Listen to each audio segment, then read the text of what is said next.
Morning, ma'am. Good morning, Krishna. Good morning, sir.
Risha, sir. Good morning, sir.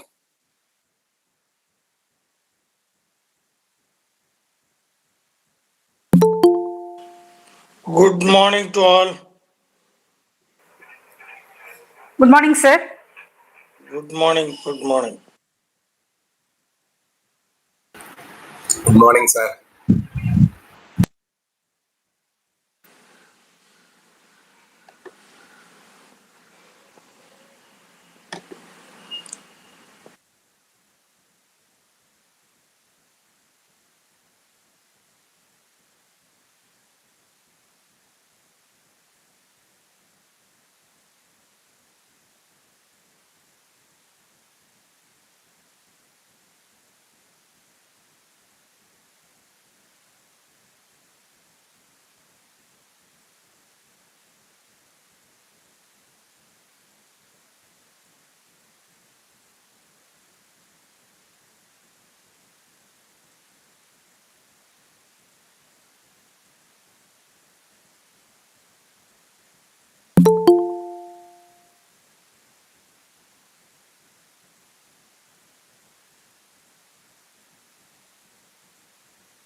Sir, good morning, sir.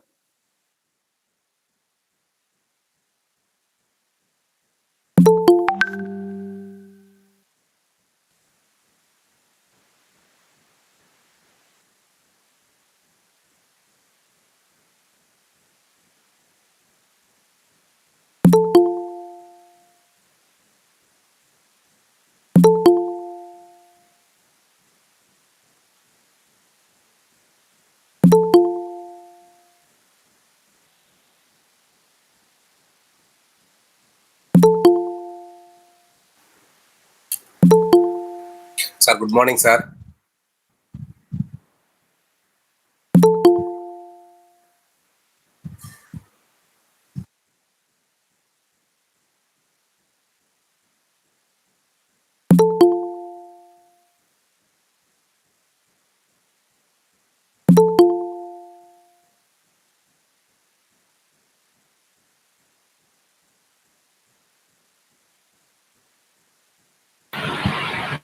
Good morning, sir. Good Good morning, to sir. all. Good morning to Good all. morning, sir. Good morning.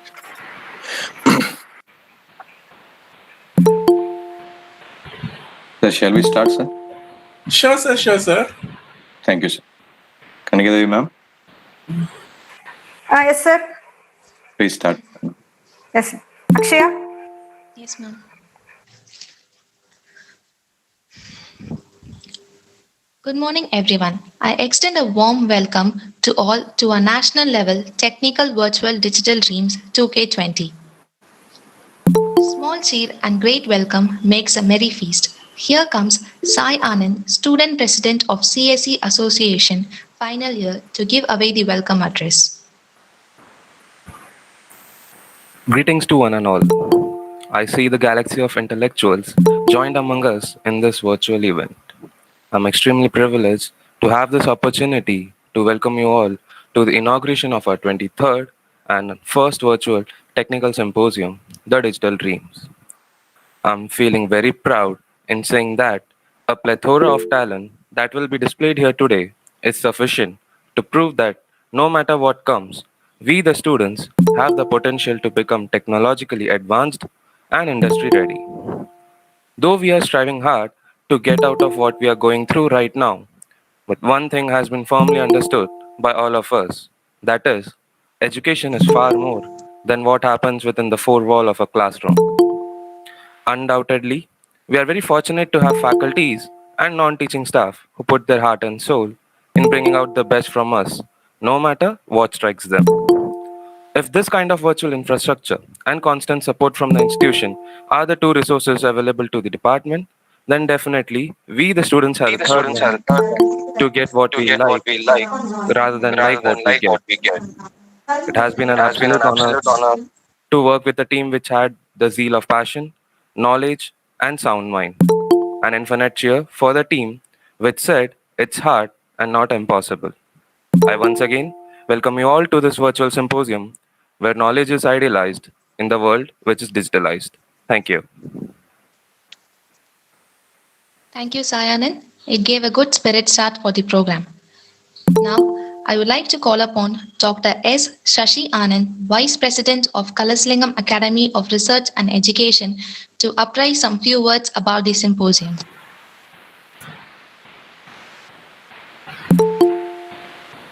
Very good morning to every one of you present here. Vice Chancellor, sir, Registrar, sir, Dean, heads of the department, faculty members, and most importantly, the stars of today's event, my dear students. A very good morning to each and one of you present here. It gives me immense pleasure to be a part of the inaugural event of the first ever virtual technical symposium, Digital Dreamz 2K20 of the Computer Science Department of Kalasalingam Academy of Research and Education. Normally, it would have been a different scenario wherein, you would have been sitting in one of the seminar halls inside campus, and I would have been more than happy to come and share a couple of words with you. But given this is the new normal now, all of you have been experiencing how the world has changed since the month of March, and most importantly, how the country, how we are responding to that. So first of all, I would say it has been a great pleasure, all of you, in terms of how you have accepted the virtual teaching, learning, the examination, and additional activities. All of you have accepted that and are pursuing it in a very successful manner. So very happy to see that we can get things done. As Sai Anand mentioned, it only matters that if we have the right attitude. As long as you have that, any challenge that comes our way, we would be happy to face it and come out in a successful way. And given that this is the new normal going forward, we don't know when normal operations would resume on campus. And even if it does so, what the constraints would be going forward. So it's still a big question mark. So given that it's the decision we have taken is to pursue our activities in a virtual way, and that Digital Dreamz is exactly the first step in that direction. And I'm happy that all the students have come together for this particular step.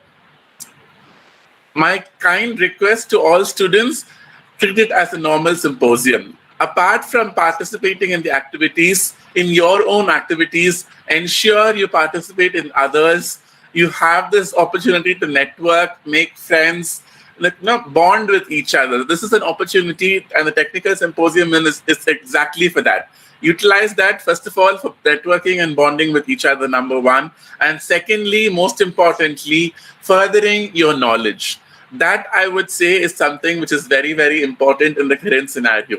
Given that next year, the entire campus recruitment process would be virtual, a lot of companies would be doing it online, and given that we would also be, our teaching learning processes and everything would be online, how best you are able to utilize your time during this lockdown period is something which you should be proud of telling. Yes, definitely, in terms of classes that were done, exams were completed, but what more did you do in order to set yourself apart?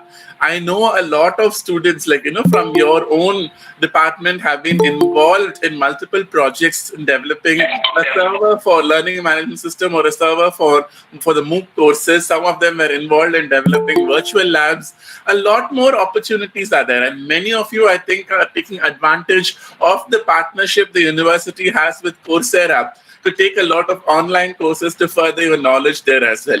So as such, opportunities are not limiting at all. So ample opportunities are available to each and every one of you. Set a goal for yourself.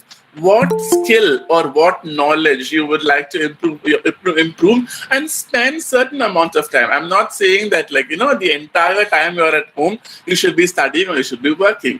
So apart from set out a small time, maybe 1 to 2 hours per day to further your knowledge, and definitely in the long run, it would help you. So now, you might think why are they making us do it? But in the long run, once you reach the industry or once you reach the time for graduation, it will definitely help you. So once again, students, I wish the Department of Computer Science and Engineering, the faculty members, head of the department, dean, and all the students a very successful Digital Dreamz 2K20. I'm looking forward to hearing the outcome. So now, I'm here in the inaugural. At the end of the day, or I want to hear the outcome on how successful the events have been, and that is entirely in your hands. So wishing you all the best for the successful event. Let us work together to succeed, improve ourselves, and make our institution a great one. Thank you very much, and I wish the best to each and every one of you, and all the success to each and every one of you. Thank you very much. Thank you, sir. It was good to hear satisfying words from you. Now, I request Dr. V. Vasudevan, Register of Kalasalingam Academy of Research and Education, to convey his thoughts about the symposium. Good morning, everybody. It is a great pleasure for me to join in the national level technical virtual symposium, Digital Dreamz, organized by the Department of Computer Science and Engineering. It is great that during this COVID-19 scenario also, the Kalasalingam University is performing in all directions and front runner in digitizing and many activities. Even before the government or any other university thought of online examination and other thing, we can feel proud that Kalasalingam University is the first university started immediately after the announcement of the COVID-19, the online classes, then online examinations, and successfully conducted the examinations, and results were also declared. We are front runner in always. Dr. APJ Abdul Kalam always used to say, dream, dream, dream. That will make you to motivate in the right direction. We are following the footprint of Dr. APJ Abdul Kalam, and we are doing our level best, and we are the front runner in this scenario. For the students, my humble information to all the students here is in the COVID-19, the university faculty members are working hard, and in the last 3 months, there are about 500 research publications by the faculty members of CARE, and many research projects and advanced their enriched their knowledge in the usage of LCT, and there are many people. Virtual labs were also created by many faculty members. We are front runners, and we hope students will also be compete with the faculty members, and they have to perform well. That is why the Department of Computer Science and Engineering organized this excellent symposium for the benefit of students. So I hope after the COVID-19, the performance of the students as well as the performance of the faculty. We are now students may feel that the faculty are old, but we are running fast, and we expect the students should also run fast, and we will be.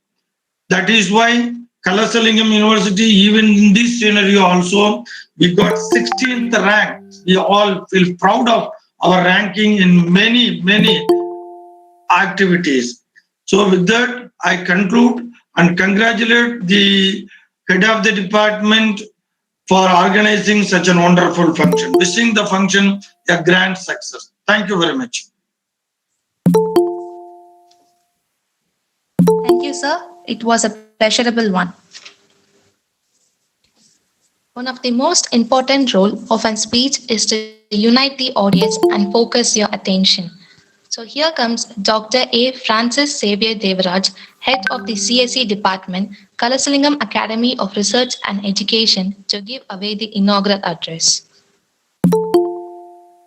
Very good morning to all. We all know it's a very unprecedented situation, but we have all taken up the challenges. We have adapted to it, and we are maximizing the utilization of resources, and we are having a good coordination. We are trying to manage things, and we are also at the same time trying to improve our technical skills by being more creative. And here we are, Digital Dreams Virtual Symposium 2020. Recently, we all know nowadays we are going to deal with a lot of data, and we have been undergoing a lot of recent cyber attacks. Like even a corona vaccine, there was a data breach from a particular country, it was getting attacked. Even a Twitter account is not safe. Even the university data is not safe. So we have a lot of challenges ahead of us, and we are preparing in that way. And I have some thought on which I was listening to one Mr. Chris Domas. He is a cybersecurity researcher, and he was saying, and he was referring, cyber attack, let us take it as an offensive way. In what way it can be offensive?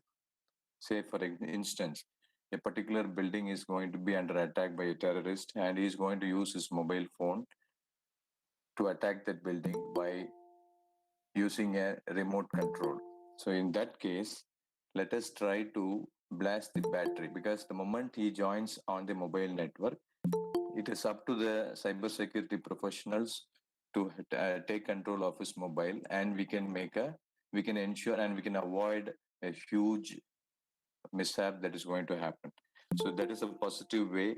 He says we should try to look into that. Okay, so this I take this moment to congratulate all the students, faculty who have put a lot of effort.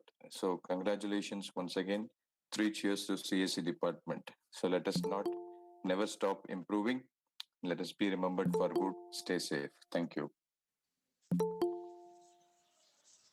Thank you, sir. It was so nice to hear from you.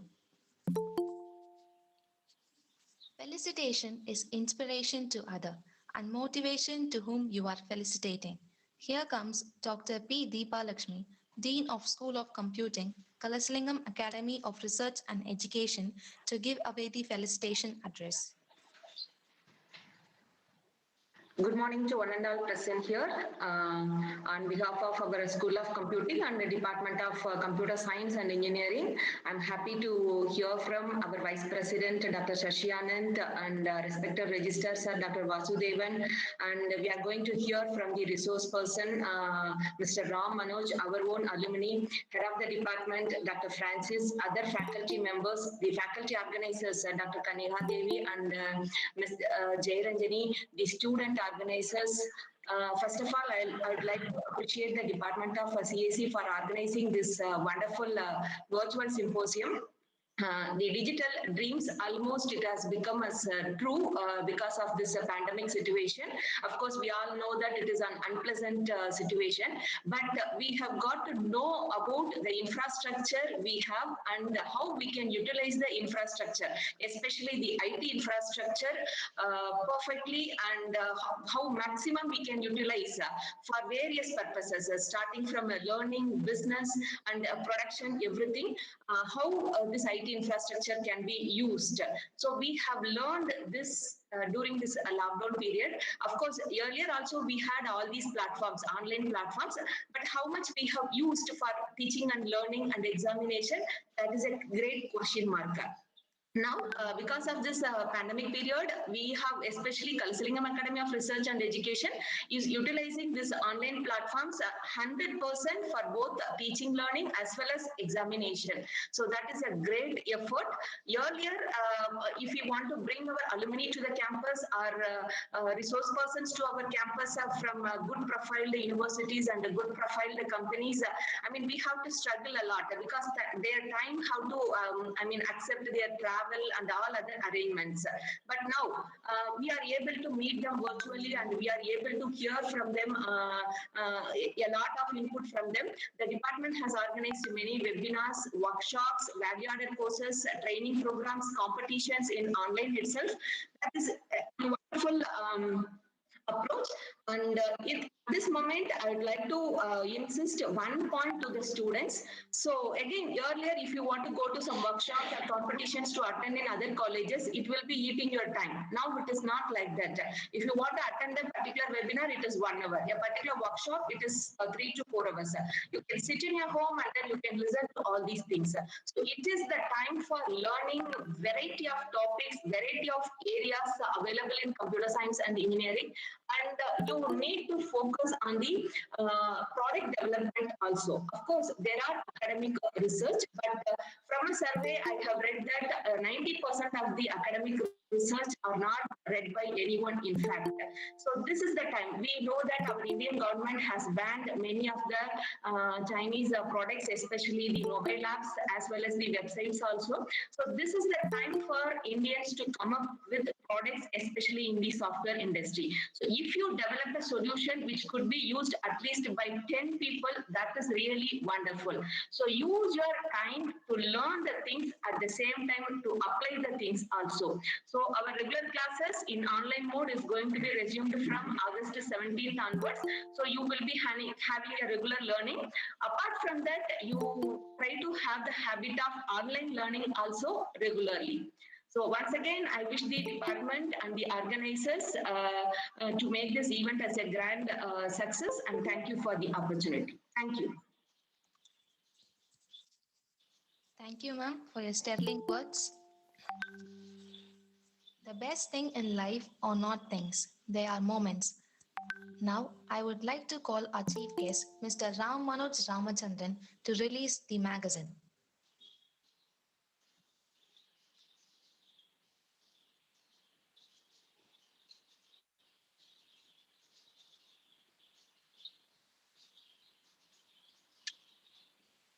Good morning, everyone. Am I audible to all? Yes, sir. Loud and clear. Okay, thank you. Thank you. So good morning to everyone. It's a great pleasure being here with all of you students and my distinguished professors. And it's a great pleasure and an honor for me in releasing the magazine for this symposium.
Thank you, sir, for the grand moment. I find immense pleasure in introducing our chief guest, Mr. Ram Manoj Ramachandran, who is highly motivated and enthusiastic leader with 11 plus years of experience in IT source. He had completed his business administration and management general in Great Lakes Institute of Management and completed his BEIT in Kalasalingam Academy of Research and Education. He served himself as delivery manager in Cognizant, senior project manager in Photon, and program manager in Tata Consultancy. And he has bagged some international certificates in PeopleSoft HRMS Functional, Oracle, and ITIL V3 Foundation. So far, he has completed 7 projects in TCS training, developer in financial service, programmer analyst in banking, portfolio manager in commercial insurance, and project manager in commercial insurance. We are really thankful to him for taking the time out of his busy schedule to attend the function. Thank you, sir. Thank you. It does not matter where you go and what you study. What matters most is what you share and yourself and the world. Now, I hand over the session to our chief guest, Mr. Ram Manoj Ramachandran, to give away the speech on the topic Industry Trends and Technology. Thanks for your introduction. Distinguished Vice Chancellor Dr. S. Shashi Anand sir, Distinguished Registrar Dr. V. Vasudevan sir, Distinguished Dean Dr. P. Deepalakshmi ma'am, Distinguished Head of Department Dr. Francis sir, other professors, lecturers, and staffs, and my dear students, good morning to you all once again. I hope all of you and your family are safe and healthy. Given all happening around us, we should pray and thank God for giving this great moment on a Saturday morning. I'm so pleased and overwhelmed with joy today as I come back to then Arulmigu Kalasalingam College of Engineering and now Kalasalingam Academy of Research and Education. Over the last 18 years, this institution has grown so far from where it was way back in 2000 and now in 2020, it has reached a lot of milestones achievements, right? From an industry, I am seeing graduates out of our own college who are in great positions across various business units, right?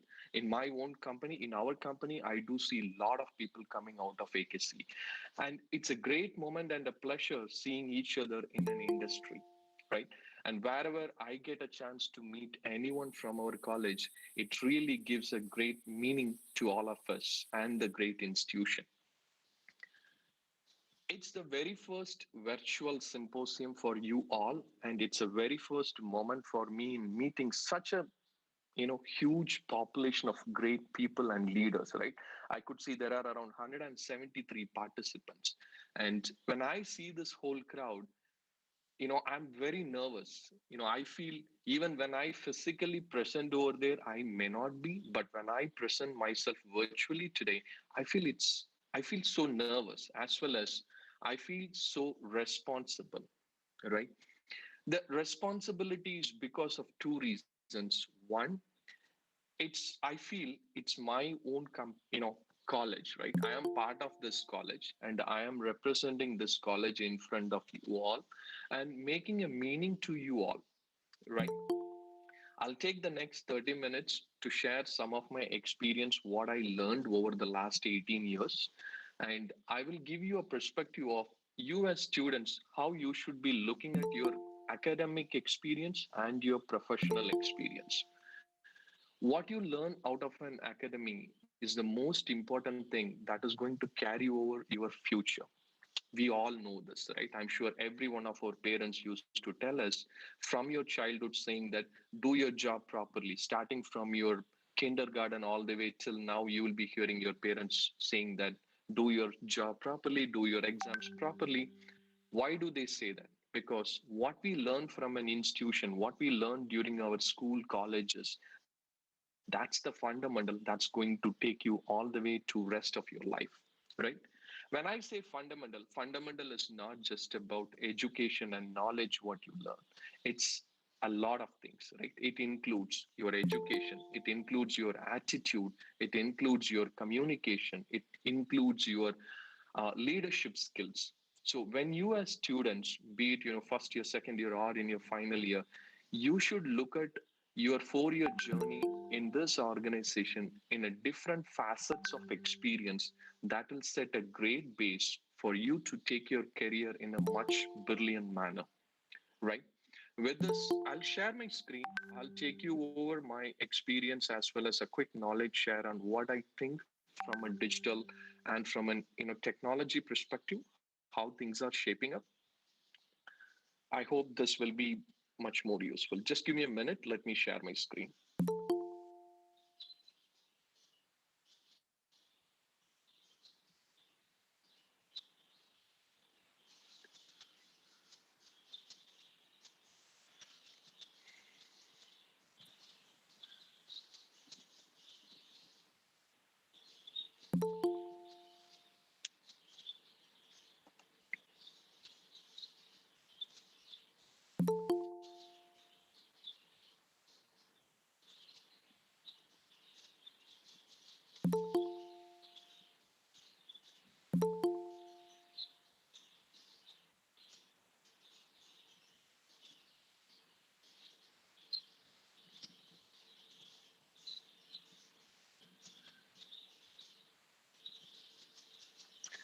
So today's topic that I'll be taking you all for rest of the next 20-30 minutes is about industry trends and technology, right? So before I get into the core topic, and I'll make sure I'm not going to bore you all with a lot of theories. What I'm going to do in the next 20 minutes is telling you a story of how things are shaping up from a technology front across various industry segments, how you as students can focus on specific technology and specific areas that will give you more confidence and a learning experience during your academic period so that you will have a better career in future. All right, that's my whole context. I am looking at this industry from 2000, right? I am a pass out of Kalasalingam in 2002, and I started getting close to the technology when I was in 2000 or when I was in my third year of my engineering, right? So here is a three phases of how technology has evolved over the last 20 years. If you look at, I know most of you will not have a knowledge of the history, what had happened prior to 2016, but it's very important to know about what had happened way back in 2000 and what is happening today, because there is a lot of interconnection between how technology has evolved and how it is going to evolve in future. If you look at 2000 to 2005, those are the early ages of information technology, right? Technology was shaping up in many business units and people were adapting to new technologies. Prior to that, it is all manual, right? For example, if you go to a shop way back in 2000, I'm sure most of you may not be, or maybe a small kids or babies, but if I want to give you an example so that you can visualize, way back in 2000, if you go to a retailer, right, or if you go to a shop, most of the things functions in a piece of paper, right? But later on, what happened, it started with a small billing system where people can enter the sales transaction and get a printed bill for the customer, right? So those are the early stages of technology adaptation. When during the early stages of technology adaptation, the technology behind the scene was very tightly coupled, right? Very less reliable, a high cost of maintenance, and it's predominantly custom built. What that means, when I say a billing system, it's so tightly coupled, which means the core application, its backend interface, everything sits in one server, right? It's all called one application. When somebody says says I have a billing system way back in 2000, it's one application or one installable. That installable will have all the functionalities from your front end, your back end, your UI screen, and everything is tightly coupled. It's less reliable. Why it is less reliable? It's hosted in one server or one machine, one desktop. And if the desktop gets shut down for whatever reason, then you don't have the software available. It's very high maintenance. Why it is high maintenance? There are not too many people who know the technology. That could be one reason. The code which is written to develop the software is so complex, and only the person who developed will know what he had done in the application. So they end up spending a lot of money to maintain an application, and it's more custom built, right? In those days, when somebody wants to develop an application, they start their coding from the scratch, right? There is nothing exist prior to that. So those are some of the complexities. Even with those complexities in those days, people developed very good softwares, right? Then let's look at the next 5 year of or 10 year of journey, which is from 2006. Sorry, it's not 2005. It should be 2006. My apologies. So 2006 to 2015, evolution of products, domain focused and layered approach. What that means, I'm sure during these days, some of you or most of you would have got an exposure to technology, right? Evolution of products, product examples, SAP PeopleSoft, SAP ERP systems, or PeopleSoft HRMS systems, Oracle's ERP system. So these are various products started evolving between the period 2006 to 2015. What do I mean by domain focused? During this period, people started developing applications or products that are so close to a domain. A domain means retail as a domain or banking as a domain, right? So they develop an application or a product which is very exclusive for the domain. Layered approach. You just need to look at the tightly coupled and the layered approach here, right? In the tightly coupled, what did I say? I said about it's a the application, the three layers of the applications are tightly coupled. In a layered approach, they segmented the layers. They kept the front end in one server or one instance. The middleware and the middle logic is in a different layer, and your backend and other things are in a different layer, right? It really helped, right? It actually reduced the cost of maintenance. It reduced the complexity of the applications and a whole lot of other things. So that's the period between 2006 and 2015. Now 2016 to 2020, right? This is the most interesting period where we all talk about digital. Wherever you go, you will hear the word digital. And I'm glad that we named the word digital dreams way back in 2000. So 2000, our computer science, I am part of the information technology at that point, and our colleagues from the computer science department, they started the first symposium with the name Digital Dreams 2000, right? And I'm so proud that you are carrying over the same name till 2020. So digital, even though it started way back in 2000, but actual digital progress that happened in the industry started from 2016 onwards, right? You hear a lot more digital. When I look at digital, I group the digital into two things. One is cloud and another one is data. Right? Cloud and data. This is more from the IT standpoint. This is not from the applicability standpoint. I'm sure many of you are aware of what is cloud and many of you are aware of what is data. Right? Cloud. What is it? It's the various forms of implementing and structuring the infrastructure or a platform or the application for a particular reason, right? We call it as SaaS, PaaS, and LaaS. We can talk about it. Those are more technical. I'm not going in there. Data. What is data? Earlier, the data was looked as a raw data, right? A data that sits in a table. But today, the data is looked as an analytics, science, and artificial intelligence, right? Many of you would have learned the theories around things are how people are using data is becoming a new norm of wealth, right? Somebody who is holding a data. For example, we as a personal or we as an individual, our own personal information becomes much more sensitive than in the previous years, right? Our sensitive data includes our PAN card number, our Aadhaar card number, bank passbook number, and all these things. If you look back a decade ago, we didn't have these many data, right? we as an individual, we handled very less data. Probably the only information where most of us were holding is a ration card or a passport number, right? There are not many data as we as an individual who was handling it so personal. But if you look at it today, we as an individual will be handling a lot of personal data which you will not share with any one of us, right? Which includes your Aadhaar, PAN card, bank password, online password, and lot of things. All these are data, right? This data is more personalized and it is very sensitive to each one of us. The second one, how things are evolving, is the moving from evolution of products to evolution of platforms, right? There is a huge difference between what platform brings in versus what a product was bringing earlier, right? A platform, for example, now if you look at it, Salesforce, I'm sure you would have heard about a company called Salesforce, right? Which started with CRM as the backbone, which is customer relationship management as a backbone. And now they have scaled up to every single business functions, right? So they offer functionalities as a platform. When I say platform, um, it's something like a plug and play, right? You can assume a platform as a plug and play. For example, the good example for a platform is Google, right? Which every one of us using. Google is a platform which gives you various functionality, right?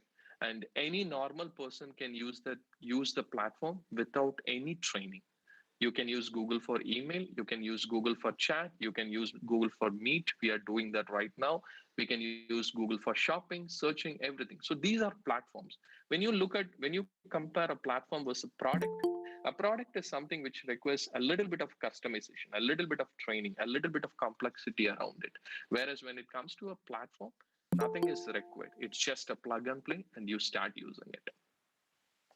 I'll take 2 seconds before I get on to the next topic, right? I really want you to think through it because it's more of a theory or more of a experience sharing over a virtual. I'm sure you will feel it interesting, right?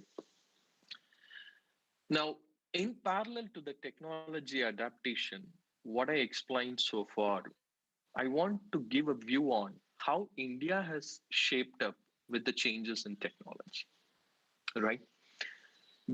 I don't have a slide, but I'm going to give you in parallel to the technology evolution, how are we as a country shaping up in picking up the latest technology and the trends, right? Way back in 2000 and 2005, India started adapting the first wave of information technology, right? The first wave of information technology started from outsourcing of application predominantly from the US, right? US was the first country to outsource application software maintenance, right? And India was the first country to pick up the first wave of outsourcing when compared to any country, any other countries in the world. And in India, we should feel proud that Tamil Nadu is the first state to pick up the first wave of IT transformation or IT outsourcing, right? If you look at now and then, Tamil Nadu has a majority of application maintenance and support related work that's happening out of Tamil Nadu. You will see TCS, Cognizant, Infosys, they all have big branches and they have a lot of human resources in Tamil Nadu who predominantly do application maintenance support, BPO, the back office work, and all other things, because that was the first wave of outsourcing. The second wave of outsourcing that happened between 2006 to 2015, it's predominantly on the products development, right? If you look at it, there are a lot of companies who started their captive in India for product developments. For example, before I go to an example, Karnataka, especially Bangalore, is the state which picked up the second wave of IT outsourcing. Now, if you compare between Tamil Nadu, Chennai, and Bangalore, Karnataka will have more number of companies who are product based. You will see IBM, you will see Oracle, you will see SAP, you will see PeopleSoft. All these are product based company who reside based out of Tamil Nadu. Now, we are in 2016 to 2020, where the third wave of outsourcing happened, or it's continued to happening. It's more in the R&D section of it, right? Research and development in IT. Now, this is picked up predominantly by Andhra Pradesh, Hyderabad, right? If you look at Hyderabad today, there are many companies who are setting up their R&D divisions. It's from Microsoft to Apple to Google to you name any big companies, they are setting up their R&D division based out of Hyderabad, right? So these are the three ways I look at it, how technology has evolved and how India as a company has embraced the technology changes. Moving on. So far we spoke about technology, right? So who are the consumers of technology? A business, right? Unless a business exists, there is no technology or there is no meaning to the technology, right? You may have a great software, but if you don't have a consumer of the software, then there is no point in having the technology or the software, right? And as well as you may have a great software, unless the software meets the needs and expectation of this business, then the software existence doesn't make any sense, right? So I'm going to give you a view on how business is looking at a technology, and this is more critical for you as a student to know about this, because when you look at a software or in future when you're looking at developing a software, you need to understand the purpose of developing, which I grouped into three things. One, customer. Second one, product. The third one is sustainability, right? It can go more than this, right? You can pick a few more key pillars, but I just picked up the three pillars, which is customer, product, and sustainability. These three pillars are the basement for developing any software, any product, or any platform, right? And you as students during your academic days, you should know and you should relate your technology learnings with the needs of the business. Thereby you create a meaningful software, right? Now let's go in detail about each of this. Customer. When you are developing a software, what are the three things that you need to keep in mind, which is going to satisfy or which is going to accomplish the needs of the customer? The first one, know your customer. So you need to know, to whom am I going to develop this software, right? That's more important. Number two, retain against the competition. There are softwares available and there are many softwares manufactured or developed by many parallel companies, right? So you need to know, how is our competition keeping up and what are we bringing to the table? It's not that we develop a software which is already available or someone else has already developed. What is unique in our product? What is unique in our software? The third more important one is customer experience. How do you give a very seamless customer experience? Thereby customers can use it. Just take an example of Google Meet, right? We all are here, 201 people at this point. Did we had any kind of hindrance in logging to this? Nothing, right? It's just a two mouse click and we all are here. We are virtually presenting. I am presenting a content. We are speaking, right? So that's the level of experience that people are expecting when you develop a platform or a product or a software. So when you look at developing, the first thing you need to keep in mind is customer. And when it comes to customer, first you need to know, who is your customer? How do you retain against your competition? And how do you give a customer experience that is incomparable to any other things, right? The second one is the product itself, right? So what is a product? It's the product that we develop using a technology, using a programming language or whatever be it, right?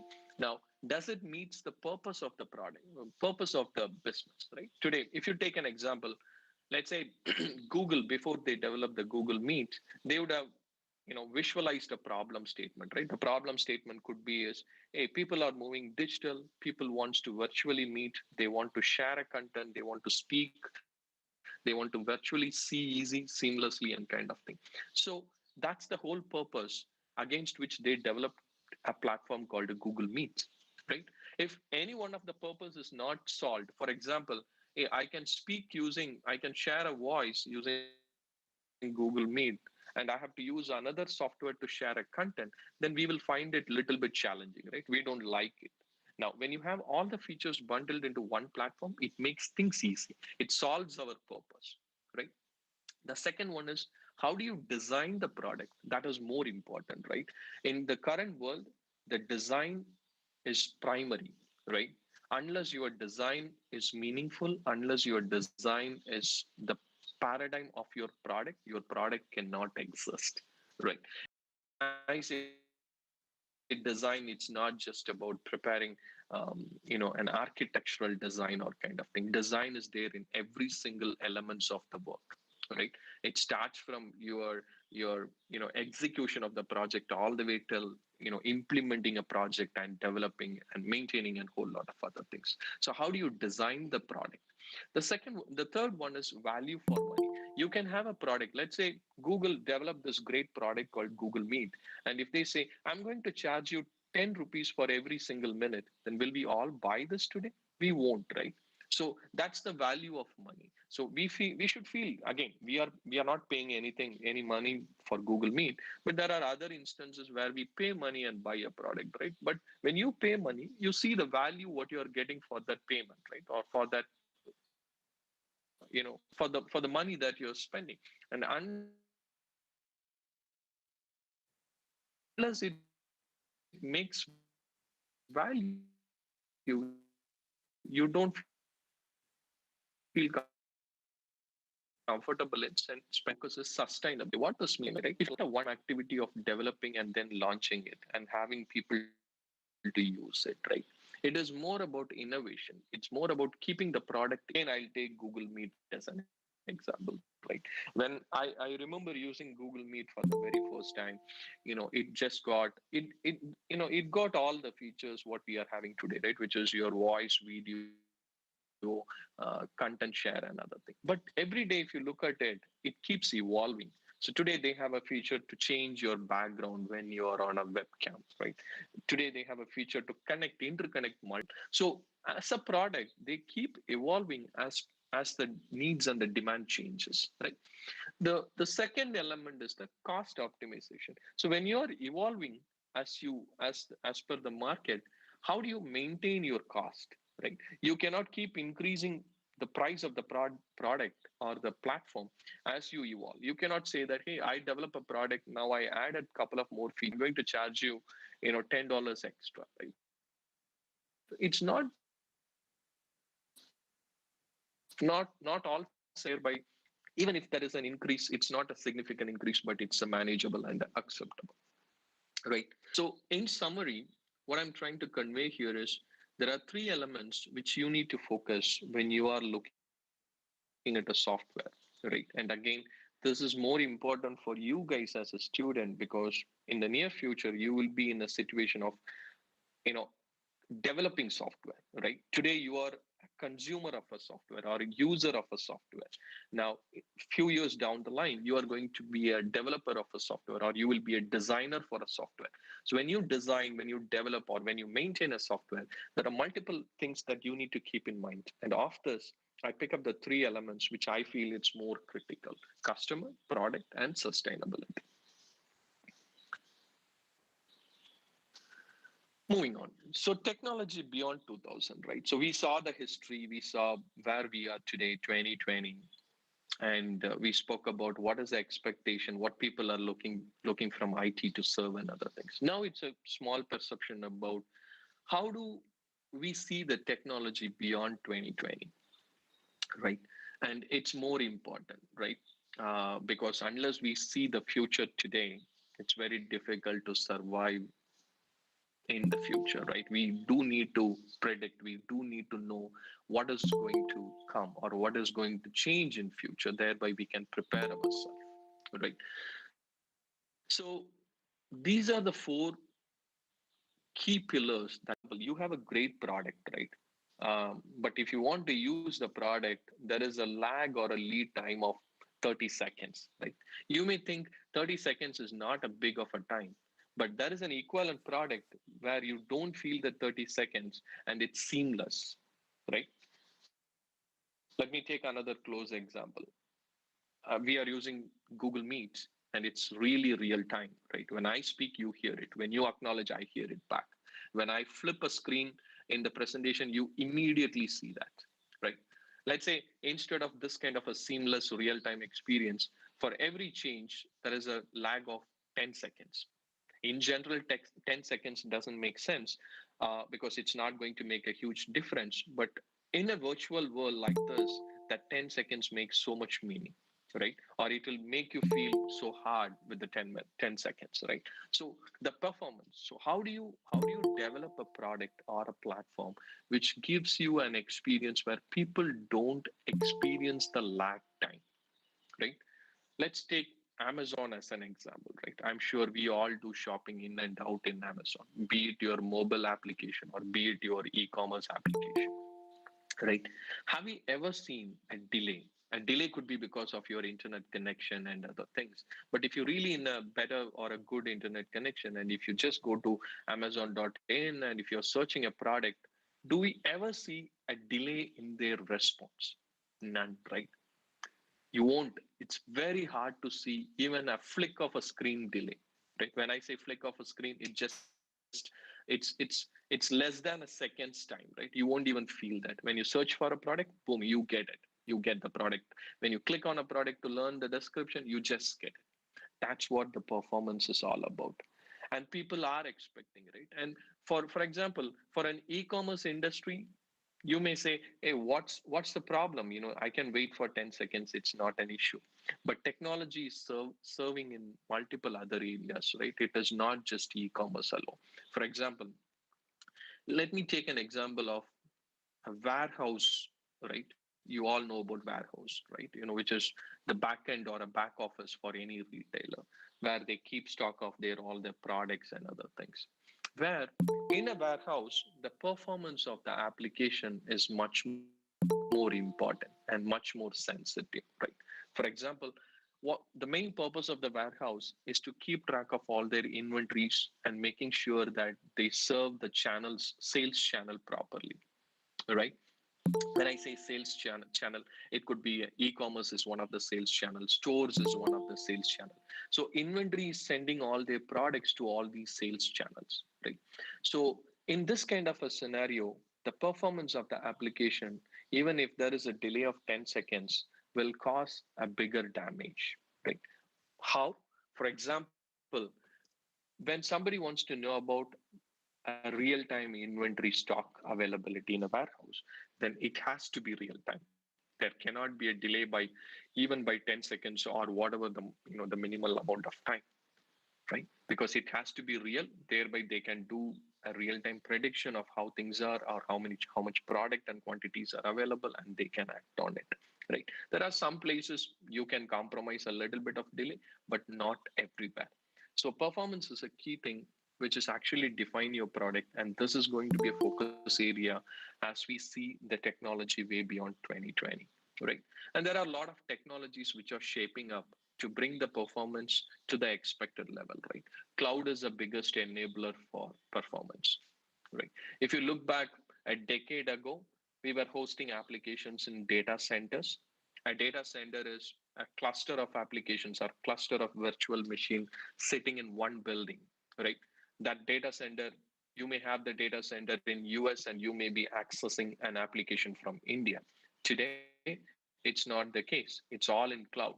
So when we say cloud, the cloud is hosted across multiple geographies in the globe, right? So when you are a user of Amazon e-commerce application, your Amazon's e-commerce application is hosted in Amazon AWS, which resides in India, right? And you can access that anywhere in the world, but it's hosted in the geography where you are based out of. So people are bringing the technology closer to people, closer to the user, thereby they get a seamless performance. Now let's go to the experience part, right? And again, we spoke about experience in our previous slide also, right? Unless people feel a, a good feel of experience, right? When you are using any software, unless you feel it, you will not be using that software, or you will find it difficult in using that software, right? And when I talk about experience, it has multiple angles to it, right? It's not just about the processing speed of an application or how it is responding. More than that, how easy the application is, right? Let me take an example of Amazon, right? Because Amazon sets standard in terms of how an e-commerce application should be. If you look at Amazon, the way they have designed their e-commerce site, it's so unique, and you will not find any difficulty.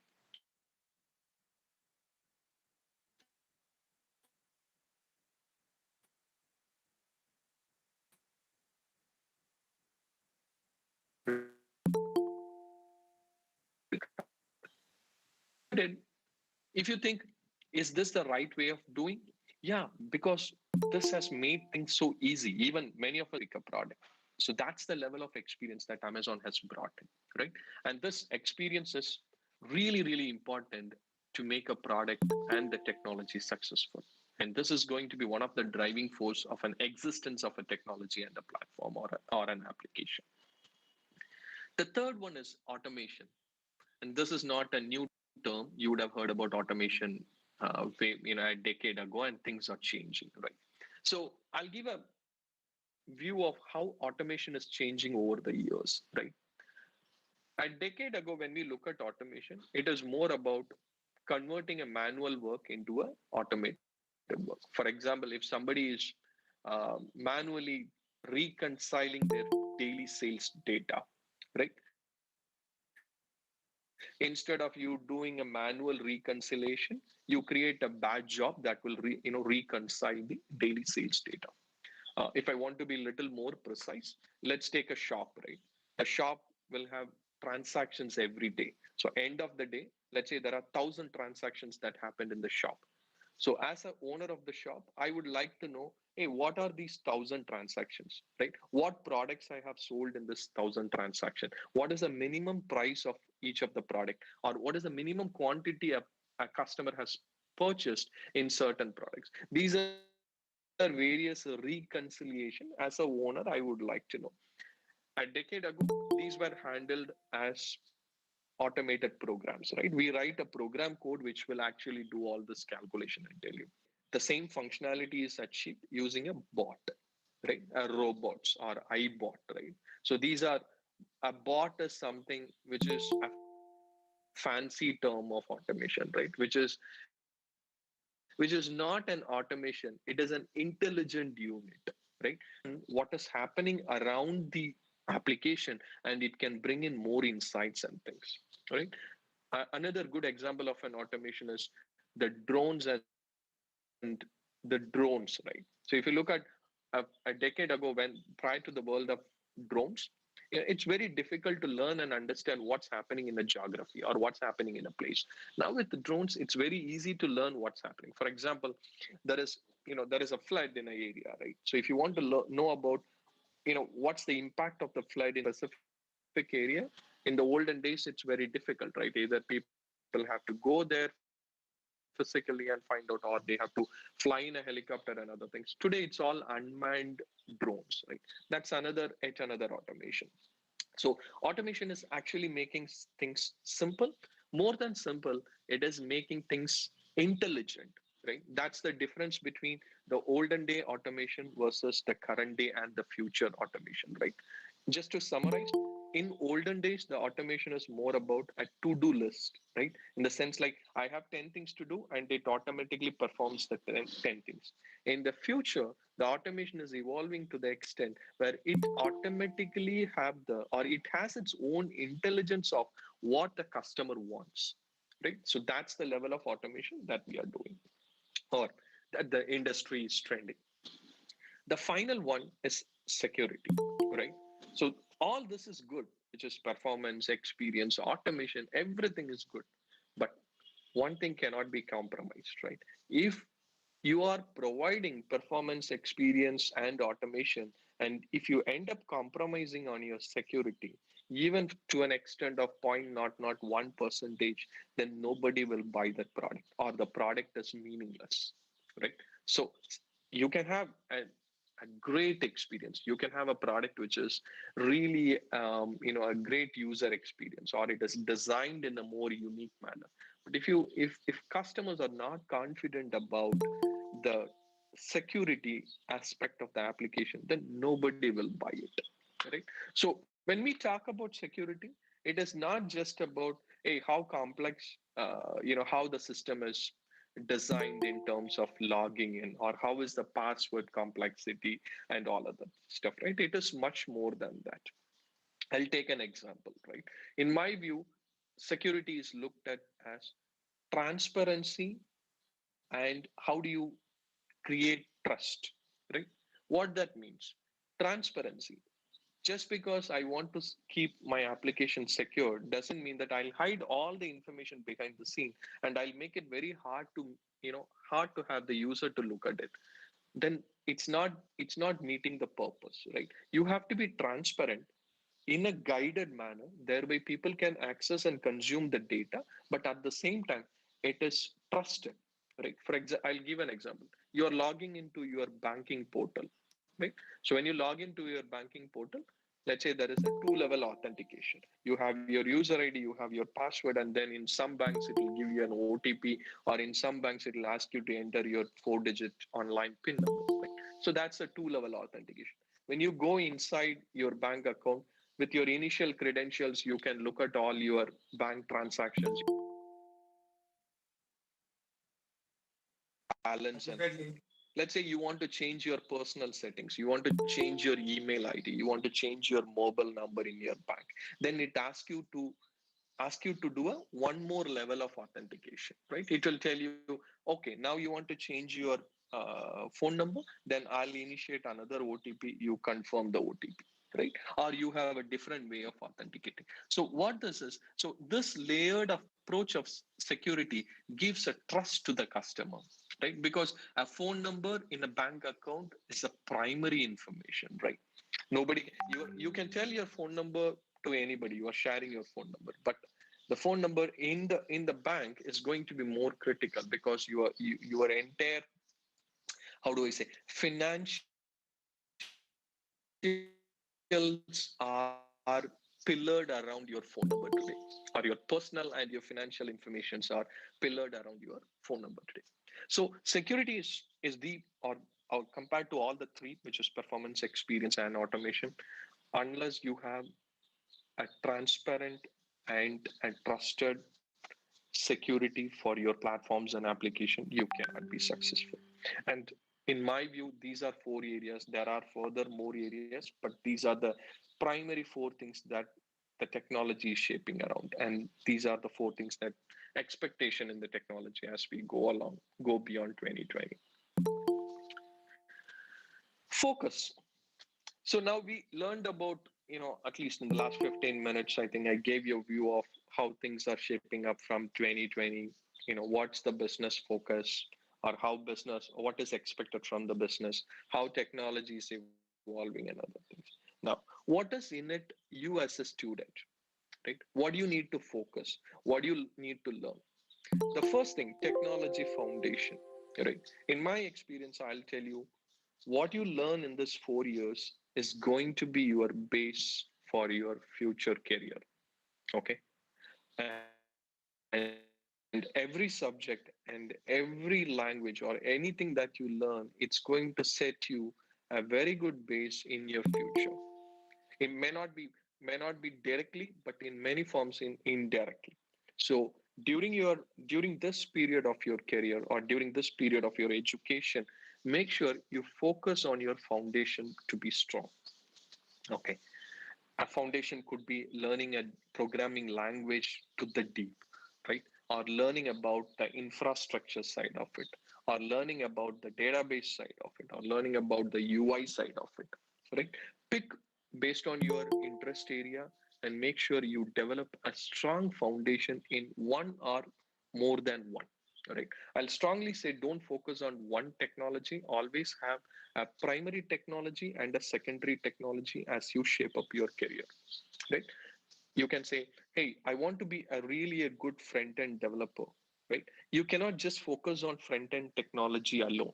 So you set your focus as front-end as your primary focus, and you pick another technology which is somewhat related to the front end as your secondary skill set, right? You can say, okay, for front end to function unanimously, you need a middle layer, right? So unless you have the middle layer that connects the front end and the back end, your front end will not be successful. So you learn deep into your front end and have an exposure and have a learning in your back end also, or not the back end, the middle layer, right?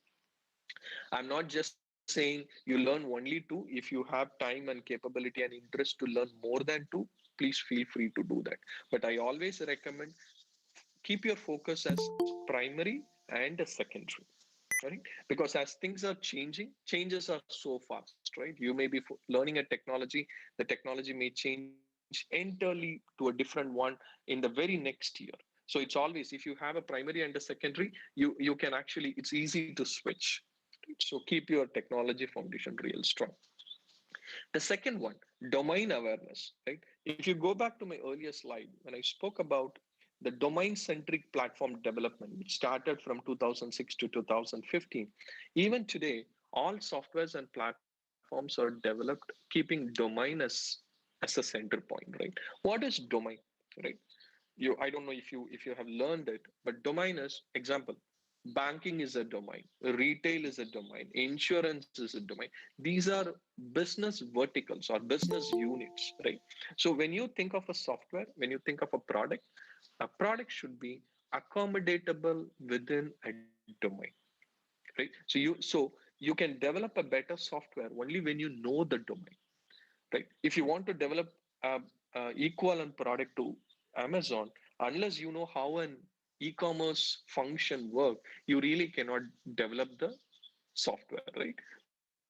So that's where the business domain and knowledge and awareness behind the domain is much more important. The third angle to it is digital focus, right? So as we all know, I'm sure you all agree with me, the future world is all digital, right? So you need to start embracing the digital, not as a customer or not as a user, but as a technical person, right? What do I mean by that? Pick one of the digital technology. Need not be your primary or secondary. You can pick it as a tertiary technology, because to learn digital little early in your career will be a little bit complex, right? Depends on your skills and other thing. But I would say it's a little bit complex. But I still recommend all of you to pick up some of the digital technologies and learn during your college days.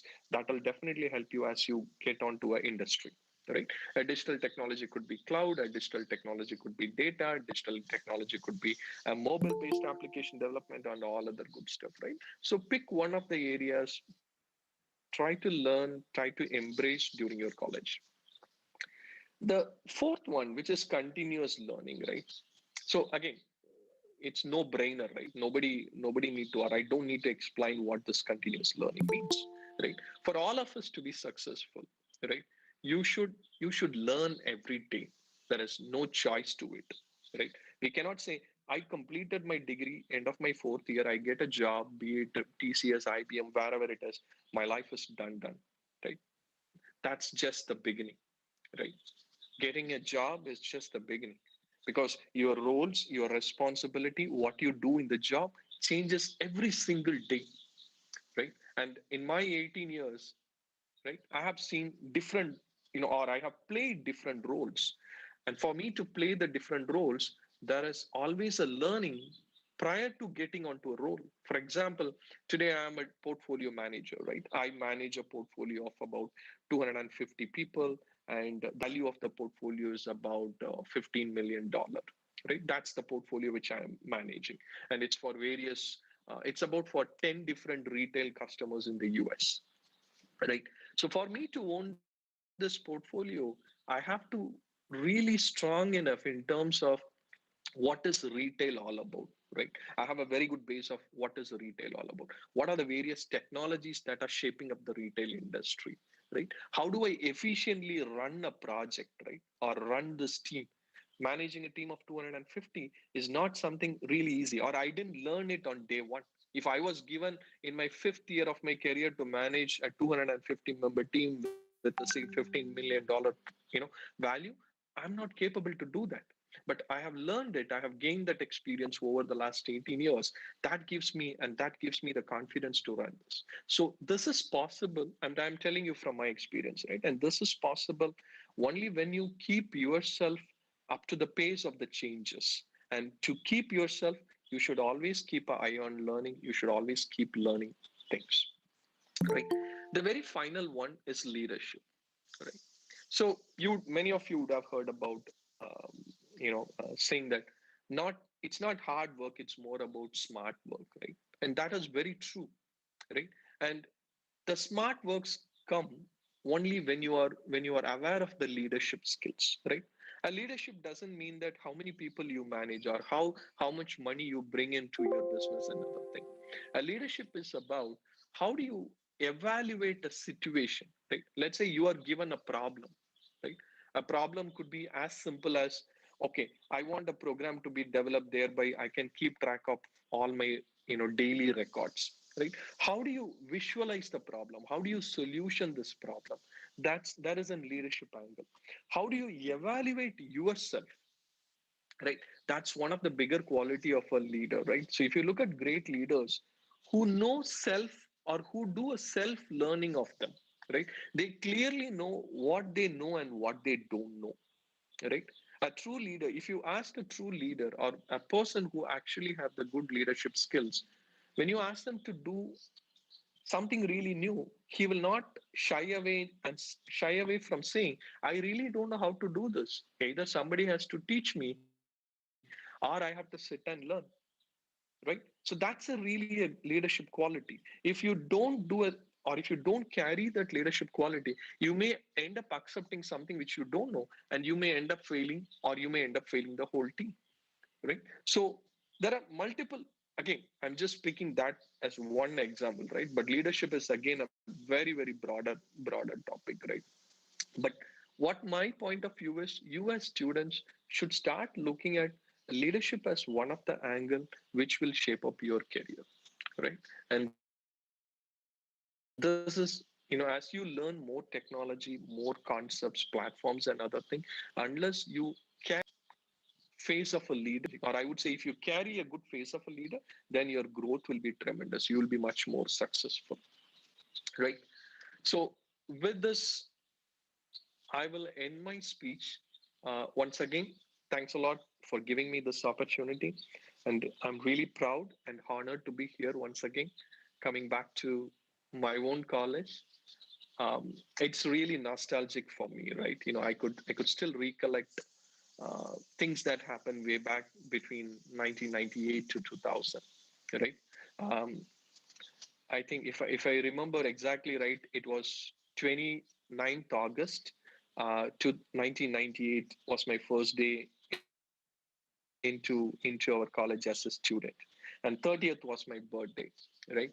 Or 30th is my birthday. So just before my birthday in the year 1998, I came to our college. We had our the first day of what do you call inauguration or introduction of juniors and kind of thing, right?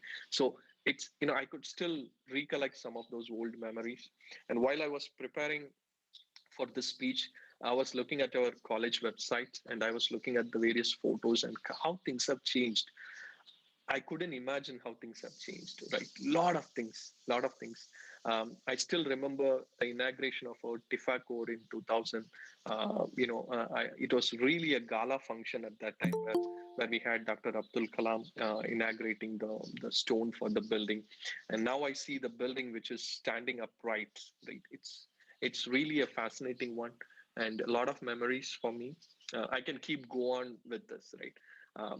But so what I want to tell all of you students is um, there are two angles, right? As I summarize my session, technology is a base from a career standpoint. Develop good leadership skills, develop good attitude, develop good human things or human characteristics. Learn the best things from best people, and do good for the society and for the country. And you should make sure, you know after a decade from today, you get an opportunity, you feel proud of our college, and you make meaning to our upcoming juniors and next set of students and other things, right? With that, I'll once again thank you all and best wishes to you all students.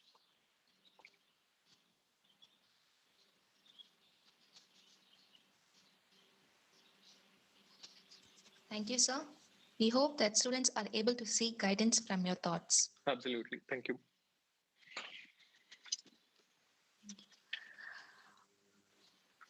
It's nothing we get to say, something we are inspired to say to someone who has touched us with their kindness or thoughtfulness. So, here comes Dr. Kaniga Devi, Associate Professor of CSE, to give away the vote of thanks. Thank you, Akshaya. Respected Vice President, Vice Chancellor, Registrar, Dean, Head of the Department, the guest of the day, Mr. Ramanoj Ramachandran, faculty members, students, and all the participants. A very good morning to all. I, on behalf of CSE Department and on my own behalf, would like to take this opportunity to place on record our hearty thanks to the honorable delegates who took out their valuable time of their busy schedule. I would like to express my gratitude to our management, Vice Chancellor and Registrar for providing encouragement and support in organizing this event. I extend my thanks to the Dean School of Computing, Dr. P. Deepalakshmi, and also to the head of the department, Dr. A. Francis Xavier Rath sir, for their enormous support in organizing this event. I also like to express my sincere thanks to Mr. Ramanoj Ramachandran for giving an excellent coverage on recent industry trends and technology. I thank all the faculty members, office bearers, and volunteers for their involvement and their willingness to take on the completion of tasks beyond their comfort zones. Also, I extend my heartfelt thanks to all the participants for gracing this event. I once again thank everyone for making this program successful.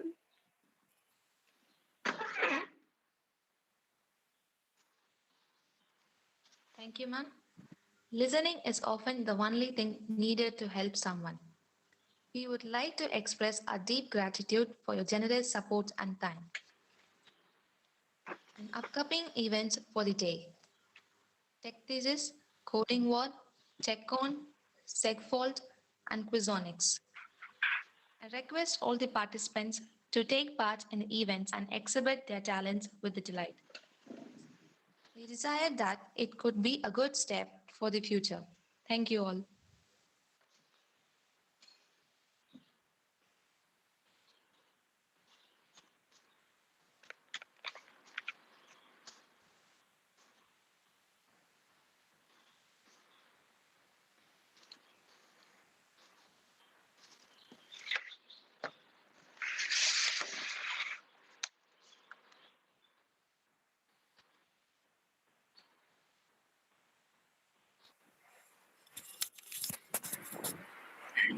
Ramanoj,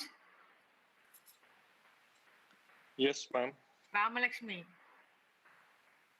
I can hear you. how are you? I'm doing good, ma'am. How are you? I'm very fine. Happy to see you. It's been what? Thank you. Same here. Same here. I saw your name popping up. Then I had a bit of a doubt, but when I saw your profile pic, yeah. Okay.